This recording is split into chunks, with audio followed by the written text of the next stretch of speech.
Man vs. 50 with author Richard Maloof. Real advice and real stories on topics, regardless of age, and important to the modern man.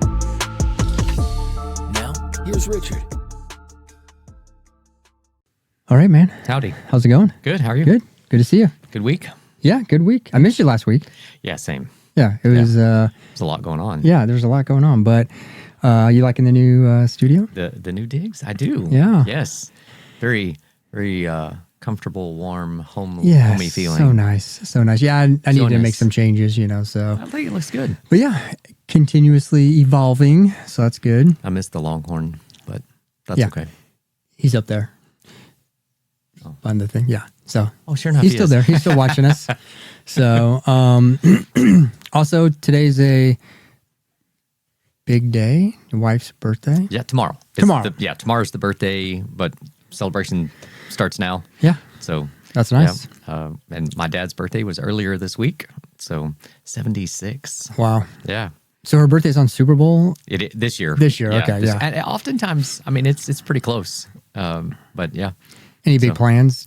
No, we decided that we're going to go see Hamilton, the musical, and Mercy Me, the Christian band. Mm-hmm. So that was kind of her birthday, anniversary, Christmas, whatever. So That's cool. For Hamilton, I got those. I've always wanted to sit in those box seats, up on the side. So we did that this year. Yeah. So Yeah.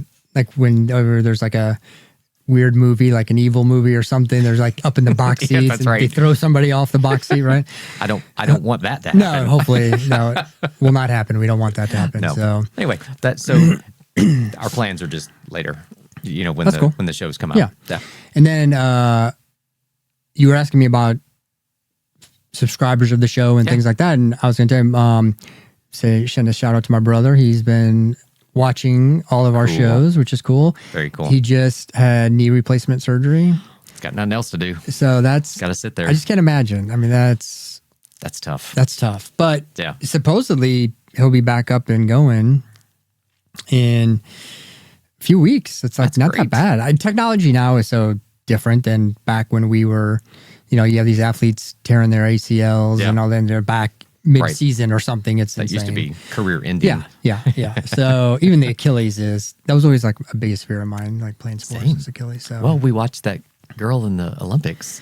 Not the girl. Well, it was two. It was a man and a woman, but they both tore their Achilles in an Olympic track meet, and I was so worried that was going to happen to me. It's very scary. I mean, that seems like a injury that because from running, I've had Achilles tendonitis, and getting out of bed in the morning, it feels like someone's sticking like knives in your Achilles. It hurts a lot. You don't realize how much that tendon affects everything. Yeah. Right. I had my herniated discs. Yeah. It was just one. I mean, I didn't do anything. It just happened. Right. And I couldn't stand up for a long period of time because of the pain and the pressure and all that. But anyway, All of our pain and injuries as we age, plus right? our 50 plus Yeah. stories. Actually, I was 34 when I had the herniated disc. Wow. Doctor was like, "What? How old are you? Were you in a car accident? No. Did you fall? No. Did you land on your head? No. That's So yeah. anyway, Okay. Well, that's I good. just got started early. Yeah. Well, it's funny because remember when we were younger and old people would get together and start asking about all their injuries, Their and ailments. I feel like that's me now. I don't know. Yeah. I don't know. Anyway, well, that's actually a good segue into what we're talking about today, which is mindset and manifesting. I saw a good quote that I read, and it said, "Manifesting without action is just daydreaming." Oh, That's yeah. really good. Yeah. So, and we hear a lot of stuff about manifesting and the belief that this vision, if you believe in this vision, it will come true. And it's possible. It's possible that it will come true, or the opportunity, kind of like opportunity regret. Yeah. But the opportunity will present itself, but without the right mindset, you can't achieve it. Yeah. So I I dove into really the difference between mindset and manifesting. And basically it's manifesting is like the vision, and the mindset is the action. Okay. Which makes a lot of sense, right? And I started thinking to myself, well, there's a lot of words that mindset, attitude, but are they kind of not the same? But actually they're not, right? But one affects the other. Like your mindset towards something can affect your attitude. Sure. Right?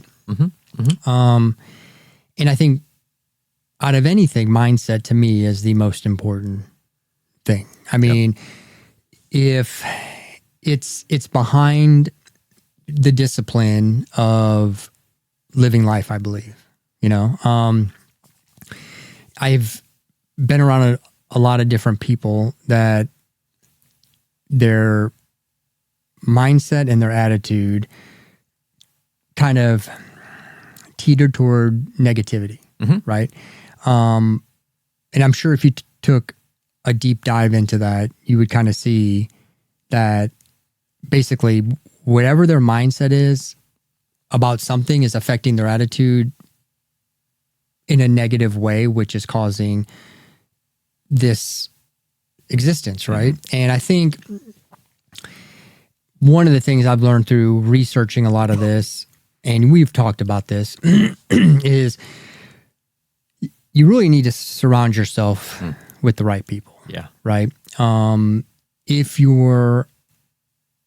Let's take a step back. When we talk about like the Patriots, right? And players were like the Patriot way. So when people would go, they might be somebody on another team. Yeah. And they go to the Patriots and all of a sudden they're a changed player though. They're getting stuff out of people that other teams couldn't because the mindset there was a winning mindset. And so when you went there, you had a winning mindset, or you had to change your mindset to get in line with what they were doing. To be successful. Exactly. Yeah. So they talk a lot about fixed mindset and growth mindset. And a lot of the fixed mindset is people who are just stuck in some sort of belief or thought that they're only going to be as good as they think they're going to be. They can never excel. They're never going to be something, right? Yeah. Maybe the, associate at work who wants to be a manager maybe possesses all the skill sets to do that. But in their mind, they've always been, like an associate or something and never believed that they could do that or change. And that's a bad situation to be in. If you're just daydream. Yes. If your mindset is fixed that you're only going to be this, then that's it. I mean, you literally have set it in motion, right? So, we talked about like examples. We're going to be talking about examples of accomplishments and what possibly led to that accomplishment, or what kind of mindset did you need? And so I'd ask you like, what's your biggest accomplishment in life? And so it's kind of, I'm going to give this answer and then unpack it a little bit. Okay. But the biggest accomplishment is that I was able to be a part of creating a family. So to unpack it, there's our marriage, and we have a happy marriage. And it's something that the mindset that Lori and I went into it with was, this is forever, period. There are going to be hard times and bad times and struggles, but the marriage is forever. We're here. And then going from there, we had kids, and they've grown into successful young men.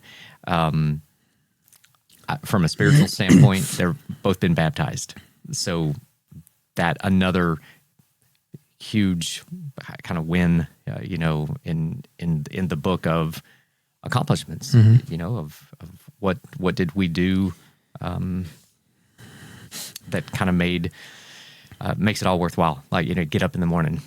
So, yeah, no, and that's, probably one of like the hardest thing anybody goes through in their life, right? Is raising a kid. Yeah. And, I thought it would stop. Yeah. At an age, but it doesn't. Right. It doesn't stop. And I obviously have never had my own children. I've had children like my nieces and things that seem like my children. So I've gotten a glimpse of it, but at the same time, I guess my mindset was I just wanted to pursue a different life, but when the topic, I'm sure, came up, so you guys are married, no kids, and then the topic came up, your mindset had to go into so many different things, right? How do I, support this family? Mm-hmm. How do I work and then come home and be a father? Mm-hmm. How do I still be a husband? I mean, you had to go through so many different stages of setting a mindset. And I don't know if you guys ever talked about like, Chris, Lori was like, Chris, no matter what, we can't get away from us, or we have to stay focused on our relationship, right? So, I mean, that takes unbelievable mindset, because you had to have a growth mindset of change, because your life was about ready to get flipped upside down, right? So I think that's, a great example I've never experienced. I mean, I've had different things in my life that I think have challenged my mindset, because, I've kind of had to reinvent myself a few different times, just because, and that's okay. Because, going from marketing and advertising in the newspaper business to, taking a hiatus and doing the book and stuff like that, and pursuing LA lifestyle and stuff like that. And then, coming back and getting into commercial real estate, I had to reinvent myself all the time. And that's, we're kind of doing that now, even with podcasting. I mean, it's, I was thinking about it the other day, and, we see the growth of the channel and things like that. And I'm still learning all the time. I mean, redoing the studio and doing that stuff. And I remember when I started in commercial real estate, I knew nothing. And I remember those days and the struggles. It's one thing to look back on it after a decade and be like, yeah, it seems like pretty easy. But when I first started, overwhelming. Overwhelming. That's kind of how I feel now with some of the stuff we're doing. Is your mindset has to be learn something new and achieve another step every time. Whether it's getting the lighting done right, or, changing up, content in terms of different things we're doing, or pivoting, or doing all the things we talk about with regret and opportunity and this mindset. It all is related, right? And probably from a mindset level in my life, my biggest accomplishment was running the 04 marathon. Ooh, okay. And if you want something to challenge your mindset, it's a marathon. Yeah. And we trained and anytime I ever did, like I did duathlons and things like that, I never did a full marathon until that time. But when the race starts, the first thing that goes through your mind is like, I should have trained harder. It's at least for me, I was like, I should have trained harder. But in this case, I felt like I trained pretty well. I made some crucial mistakes. I went out and bought, because I had run in these running shoes for months and months training. And I'm like, well, I'm going to be running the marathon in front of all these people. Bought a new pair of shoes. Oh, sure. And the guy sized me wrong. And I ended up like, he gave me a half size too small. So it was just, that alone was a nightmare, but that's a whole nother part. But jeez. So the people I worked with were big marathon runners and stuff like that. And my boss at the time, I think she was hurt. So she sat this one out.